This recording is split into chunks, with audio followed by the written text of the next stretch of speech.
Mga kasinaga, good morning. First day of school. Maghahatid ako ngayon sa B2. Kasi doon na ma-eskwela yung anak kong panganay. Tapos ito si Mayra, high school na kayong dalawa. Tapos si Janjan at si Chloe, maglalakad na lang. Lugi yung dalawa. Malayo kasi yung mga kasinag, yung eskwelahan ng high school. Kaya hatid sundo ko lang ito. Sakay kayo, sakay.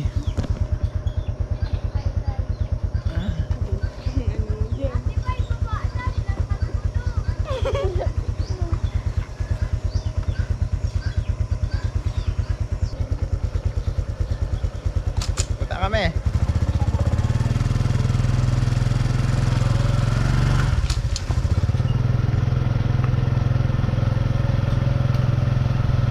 Agap kami ngayon mga kasi nagawa ng malayo po yung eskwelahan na yun eh. Malayo yung barangay dito.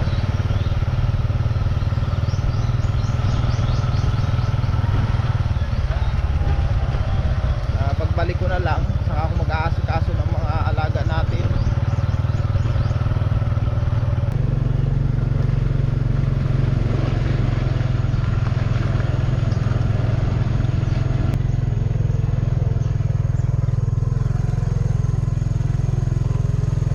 Yan ang daanan dito sa amin mga kasinag. Yan po ang araw-araw naming tatahakin papunta sa school.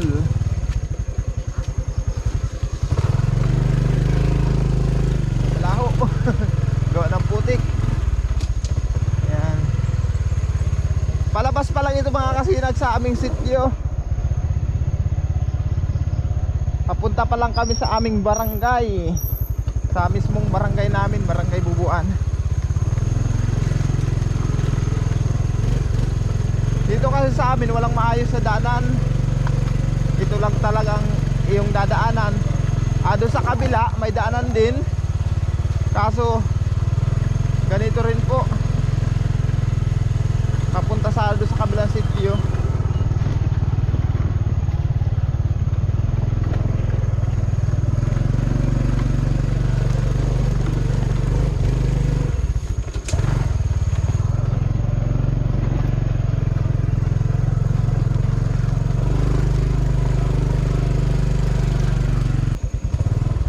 Pero yung daanan namin yun mga kasinag. Hindi biro ang daanan namin na ito. Kagaya nito. Kala nyo ang liliit lang ng lubak na yan. Pero malaki po yung lubak na yan. Maliit lang sa camera. Huwag muna kayo baba.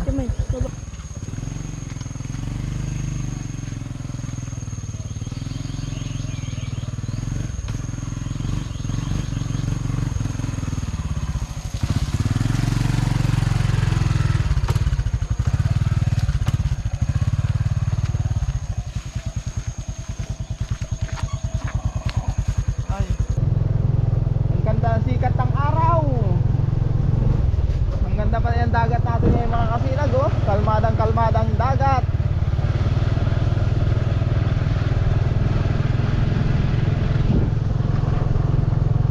Ang ganda ng umaga. Ayan, oh. Parang sarap paglakad-lakad dyan sa gilid ng dagat na yan, oh.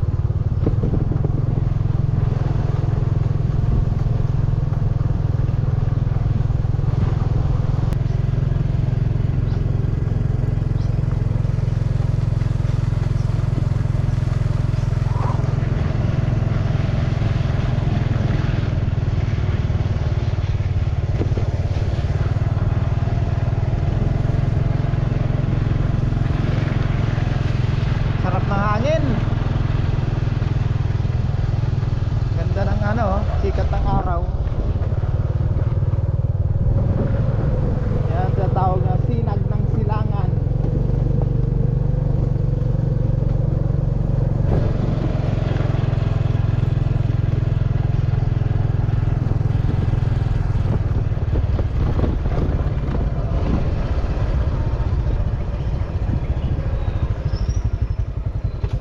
Tatawid tayo dito sa tulay na ito.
Yung eskwelahan ng high school dito mga kasinag, malayo pa.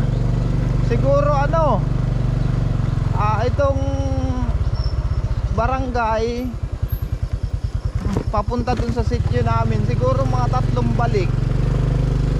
Mga tatlong ganong kalayo mga kasinag. Barangay Bito na. Ang dadaanan namin naman dito, lubak-lubak. Kagaya nito, yung mga ganito mga kasinag, o kala mo mga tubugan ng kalabaw.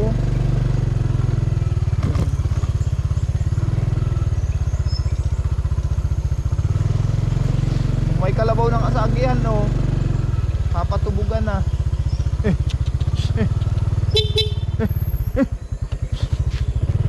Yung tumabi ha. Kami ang gigilid. Biruhin yan mga kasinag. Ang daanan dito sa amin, gagawa ng patubugan ng kalabaw.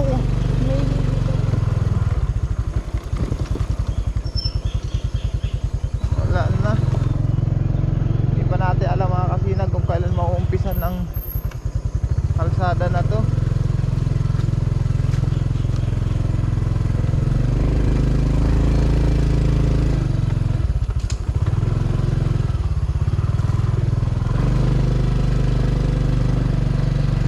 Simento naman, kaso putol-putol.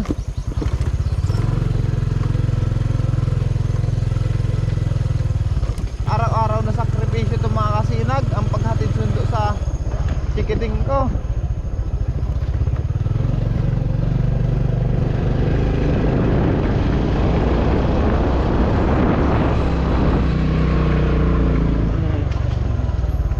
May simento, pagdating dito putol na.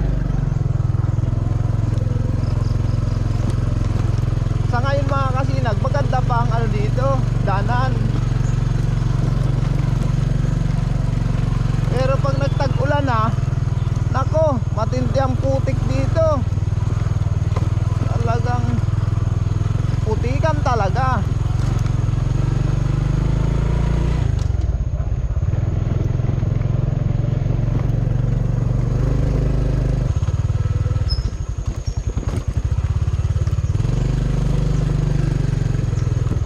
Mga kasinag,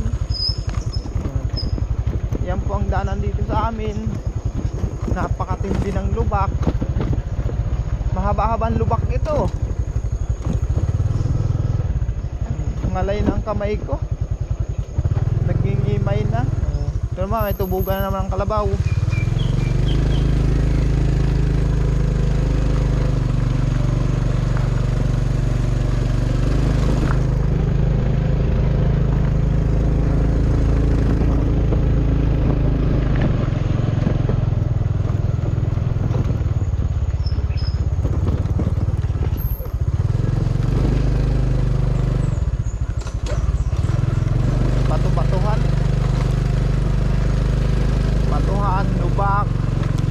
Talagang rough road dito sa amin. Buti lang pwedeng pan rough road itong motor natin mga kasinag. Laban ito.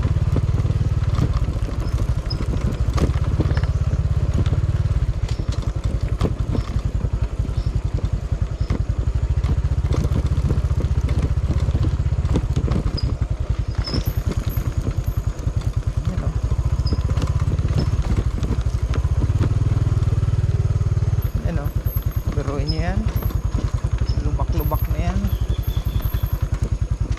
Biruin nyo yung batuhan na yan.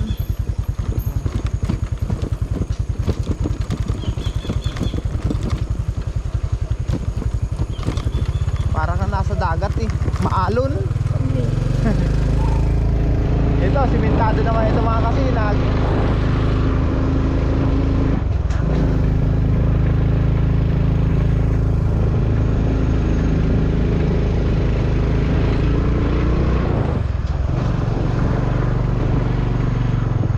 Pagdating dito, may patubig. Ayan o, tubikan, hindi kayo naalis. Pero simento yan mga kasinag, simento ang ilalim yan. Agawa na pag nagbabaha kasi galing dito o dyan, buwapatak.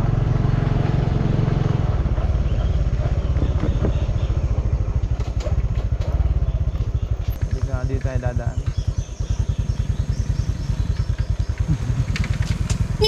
Oh, dumikit.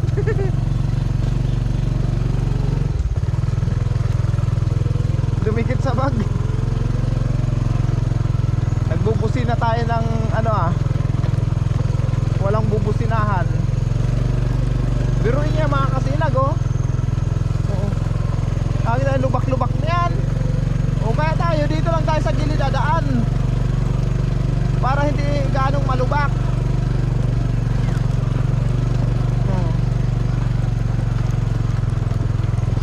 Dito tayo dito. Uy, hamog. Yan.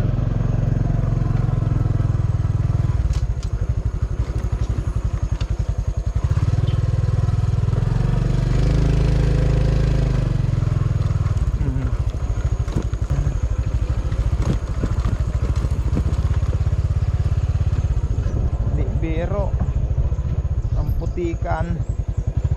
Kailang dadaan ka lang sa gilid, hahanap po ng daanan talaga. Ano yung tubig mo? Itong area na ito mga kasinag, kung maalala nyo po, ito yung iblinag ko dati na tinalukan ko. Pero yung palay hindi nabuhay. Naabot ng El Nino. Naabot ng init.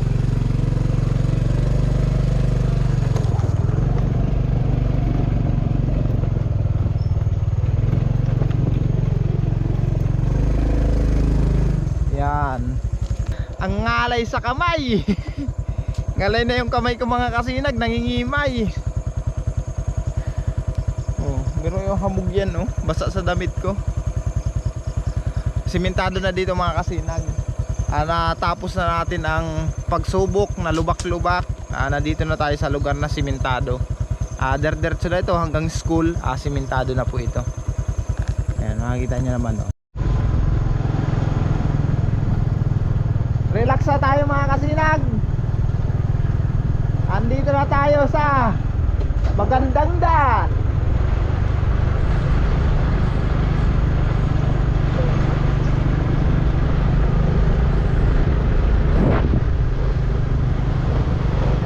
Diretso lang tayo mga kasinag, papuntang Barangay Bito.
Bito na. Shout out sa mga taga Bito.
Ayun mga kasinag, andito na tayo.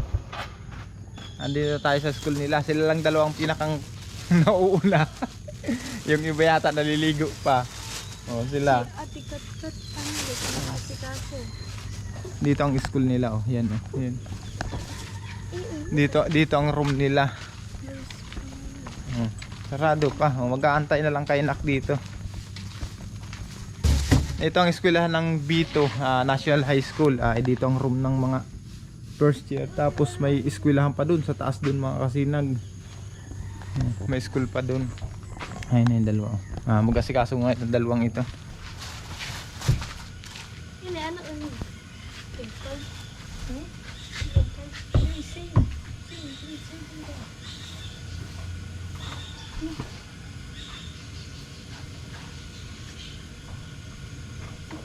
Why is yung nalamis? Nalamis ko yan. Bagong kulin. Ayan mga kasinag, babalik na tayo. Naihatid ko na yung dalawa mga kasinag.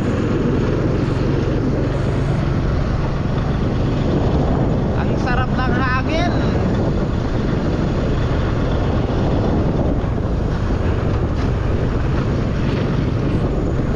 Ay, relax ang biyahe. Medyo malayo-layo lang itong barangay na itong mga kasinag.